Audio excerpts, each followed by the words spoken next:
Hey guys, and welcome back to another video. Today I'm going to be talking about different poetry books that I really enjoyed and that I think you guys might enjoy as well. Some are written by traditionally published poets, I believe. I think 2 of them, or maybe 3. And then the rest of them are indie published, I believe. But yeah, I try to mostly support indie authors these days. Like, I'll still buy traditionally published books, but I try to mostly read indie poetry, books, etc. Just because I like supporting the person directly, and I don't know, it's just a thing for me. But anyway, so yeah, let's get into it.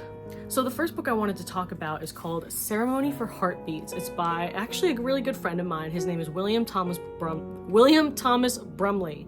Sorry, I'm stumbling on my words a lot today. And on the back it says, "Poetry's heart has a new rhythm." And it's very interesting because I think I got this book maybe a year or 2 ago, and I didn't read it until actually maybe like a few months ago, and I'm going to share a poem from each book that I just personally really enjoyed, and I hope you guys enjoy it too, obviously. But this one's called Never Waste Eternity. Prescribe me a new remedy, a medication to heal old wounds and present opportunities for new ones. I've gathered strength to venture into another day. It shall last, but only for so long, providing courage to wander the feelings I've only suppressed. Joyous thoughts come out of hiding. I seek to find the ones you have latched onto. If you were only here with me to share them, an experience worth living another day for. My only wish now is not to waste eternity. Yeah, I don't know if you guys know, but the writing community on Twitter is very big, or X now, is very big, and a lot of us are on there actually, and I think that's where I met William, and we became pretty decent friends, and I always like supporting his work, so I wanted to really purchase his book. And I also just love the color of the heart. It's like that blood red, and the cover is beautiful. So the second book I want to talk about is called Please Don't Go Before I Get Better, and it's by a woman named Madison Kuhn, I believe that's how you pronounce her last name. And the back says, "You make so much sense amidst the tangled vines of learning and unlearning. Please don't go before I get better." And this book, I believe this book is traditionally published, but I love the little drawings and little writings about each poem, or the ones that do have them. They're just beautiful, and I feel like they're so personal, you know?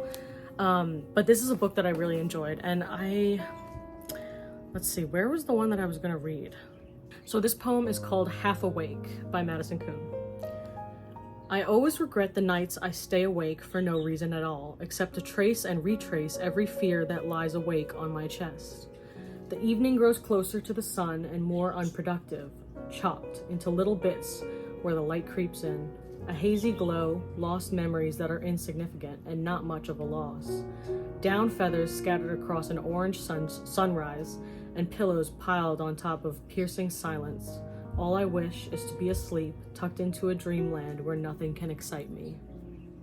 And I feel like that's super relatable because I once wrote a poem similar, not about sleep, but it was about an 8 a.m. class and being super tired during that 8 a.m. class. Next book I want to talk about is called Bare Roots by Molly S. Hillary. And there are a lot of hearts on these poetry books. I just love that each one looks so different. But this book is, I think it's a few years old, but I don't remember exactly when I purchased it. I think I purchased it during the pandemic, actually. I don't know when it was published. Let's see, is there a page for that? 2017. It was published in 2017. And I think I also follow Molly S. Hillary on Instagram, and she's like an amazing poet. And here's a poem from this book that I really enjoy. I know what it's like to be left desperately confused, the unanswered questions gnawing at every fiber of your being, keeping you awake at night and leaving you exhausted in the morning. How did this happen so quickly? How could he do this to me? And why pull me in so tight just to rip the blanket out from underneath me? The truth is that he was human and, like I, imperfect. We both made mistakes that neither of us were ever able to recover from. And that poem I feel like is really relatable in the sense that we're all human, and the fact that I think it's unfair when sometimes people have this expectation of, who you are in their head, and it's not fair to that person because it's not their responsibility to live up to that expectation. They just have to be themselves. And everyone makes mistakes. So I love her work. So I think you guys should definitely go check it out if you like poetry. I follow a lot of writers and poets on Instagram and some various social medias. But the next book I'm going to talk about is called Letting Things Go by Faraway. And I don't know how old this book is either. A lot of these books I did purchase during the pandemic because I was just doing so much reading. But I was also going through a period of my life where I was dealing with people that were super toxic. I was dealing with, family issues. I was just going through so much, and there were just people that I needed to let go out of my life. And I just needed to process that. So I got this poetry book, obviously. The poem that I'm going to read is actually directly about letting go. It has taken me years to finally see the truth. It has been right in front of me all along. The truth is, let go of the people who have let go of you. They probably want you to let them go anyway, for you and for them. And that just kind of really stuck with me because it was just kind of a different perspective on letting people go. Because a lot of times we don't think about the other person. We think about ourselves and we think about how much it hurts to let people go. But at the same time, sometimes relationships are strained and they're not meant to be so close. Sometimes you just have to love people from afar, and that's totally okay. And I think people emphasize too much on drifting friends when in reality, as an adult, in my opinion at least, being friends is understanding that people will answer you when they have the ability to. People will show up when they can, but they can't just drop everything and come to your aid every time you need them, because that would be very toxic. But yeah, okay, so I have to give credit to the poet or poetess of the next two books I'm going to talk about, because I have two pieces of her work. I don't 100% know how to pronounce her name. I think it's Nyeshi, Lizette Parker, and she wrote a book called More Than Anything. And she also wrote a book called Rabbit Holes. And she actually has a YouTube channel, I believe, but I don't know if she still posts on it. She's pretty big on TikTok, though, I have noticed. And she is also pretty big on Instagram as well. She's an amazing poet, an amazing writer, an amazing content creator. But I bought these two books because her poetry books are indie published, from what I know. And they're actually the inspiration for what inspired me to write my own poetry book, Older, and publish that and learn about the indie publishing industry and honestly really get back into writing. So I kind of owe that to her. And I just wanted to share these two books because they have such a close place in my heart. So I'm only going to share one poem from Rabbit Holes, but that's because Rabbit Holes is actually the book that really did inspire me to write my own and publish my own.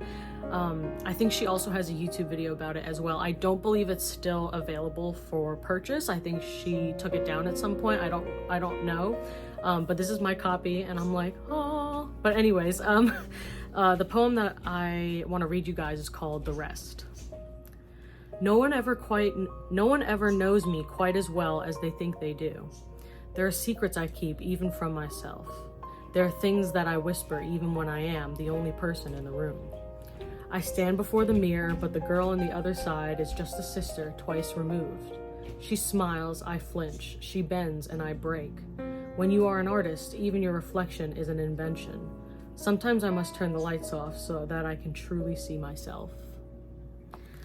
And I always found that poem very relatable, just to anyone who's an artist or creative, and anyone out there who feels trapped sometimes and just feels that way. And if you're an artist, you know exactly what I'm talking about. The last book that I'm going to share with you guys is called Nocturnal by Wilder, who is another Instagram poet.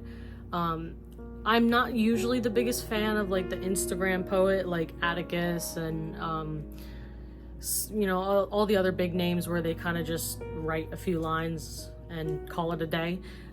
It's just not my style, but this one I actually really enjoyed because Wilder's poems are not so short. They're in the middle. They're maybe 2 stanzas, 3 stanzas. And one that I really wanted to share with you, I think that the book itself is also divided into different parts. And there are images and illustrations for each, not each poem, but for most of them there is some type of graphic visual. But the one that I wanted to share with you guys: you keep hiding behind doors that I don't know how to open. I will knock. I will wait for you to answer. I will reach out with my fingers, scratch them against the door, hoping you will notice. You told me that you were running from the truth, and I would be lying if I said I wasn't doing the same. And the reason why I love that poem is because as I was reading it, it just kind of clicked in my head, like, you know, the meaning of it, or at least for my interpretation. And it just like was like a light bulb that went off, and I was like, oh, okay. And I love the way she wrote that poem, or they wrote that poem. Anyway, guys, thank you so much for watching this video. I have another vlog coming up soon, another writing vlog, a little bit of an update of where I am right now with my work in progress novel, Swan of the Night. I'm also going to give you guys a little bit of an update with The Day the Clocks Disappeared. That's the fantasy novel that I'm also working on.